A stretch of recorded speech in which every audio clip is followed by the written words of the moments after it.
Today we are making Mpotompoto, that's yam pottage, one of Africa's flavorful delicacy. If you are new, thanks for joining, and to my old golden members, I love you so much. So for my ingredients, I'm going to use amani. Using smoked fish just makes it more flavorful. I'll also use cow skin, also called wele in the local dialect. I'm going to garnish my Mpotompoto with this, and for this recipe, I'm going to use garden eggs. Stay tuned for how I'm going to use the garden eggs in the recipe. And also for the base of my sauce, I'm going to use ginger, garlic, pepper, onion. I'm going to blend all this and use it for the stew. And we cannot prepare this recipe without palm oil, so I'm going to use palm oil. I also use tomato paste. You will see that in the video. So as usual, your girl cooks with charcoal, so our fire is ready and we are putting our pot on fire so that the water can boil. Whilst the water is boiling,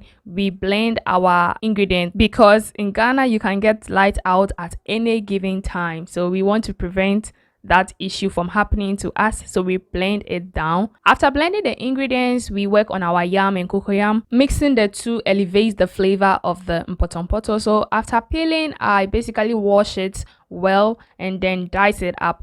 At this point, my water is boiling, and then I'm adding my diced yam into the fire. And this is the part I slice my garden eggs and put in the yam on fire, so that while the yam is boiling, the garden eggs can also cook as well. After adding my eggplant, I season it with salt to bring out the flavor. And also, I do not add a lot of salt because I'm going to use salt in the stew.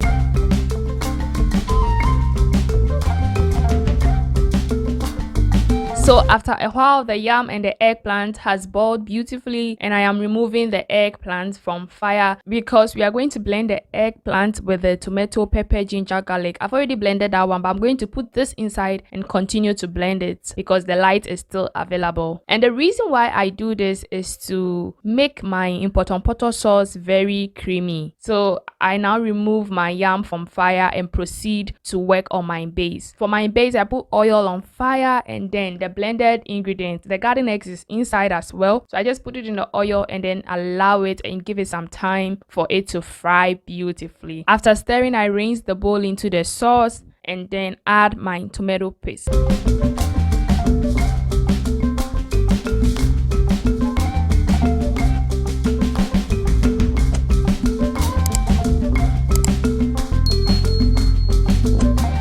The water in this looks a lot, but the reason why I did this is because I'm going to put wele. The wele is raw, and sometimes wele can be hard, but this one is medium. So when I put it in the sauce, it will give it some time for the wele to cook. After adding my wele into the sauce and letting it boil for a while, I now proceed to add my washed amani into the sauce so that the flavors can also come out. The amani is very dry, so it wouldn't break apart. And also for the spices, I added my spices whilst blending the ingredients.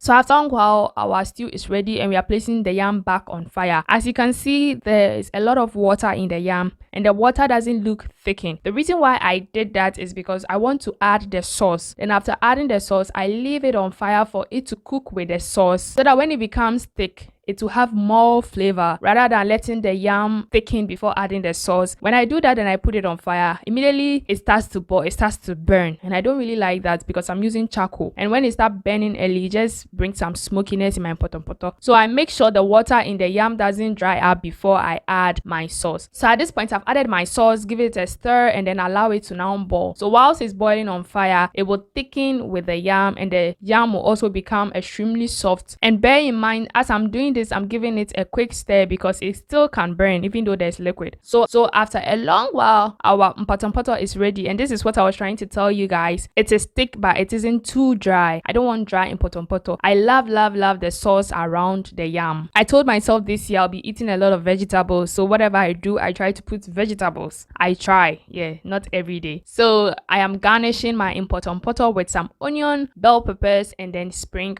onion. One thing I love about cooking for yourself is you can choose to do what you want because everything is according to what you want and not what others want. If I was to prepare this Mpotompoto for my mother or for a native person, the person is going to obviously reject this food because of what I did here, because of adding the vegetables. So I'm enjoying it now that I have no one around, so that one day when I'm cooking for people who know this food and really have a way they want to enjoy it, I don't do this for them. But since I'm alone and I'm eating this by myself, who cares? I am doing it according to what makes me happy. So this is not your usual Mpotompoto recipe. Don't say this girl is doing too much. I'm not doing too much, I beg. So after a while, my Mpotompoto is ready and I am sprinkling it with my spring onion and my sauce. So after doing that, I just remove it from fire so that it doesn't boil and spoil my design. So I take it to the kitchen and serve myself. There is this thing about Mpotompoto, I don't know for you guys. When it's too hot, I don't enjoy it. Anytime I'm eating Mpotompoto, I want to let it cool down and then I can actually enjoy and lick my plate. And also, pear is in season, and if pear is in season, whatever I eat, I take it with pear regardless of whether it goes or it doesn't go. So I have my pear, I have my fried fish, I have my sauce, and this food is about to go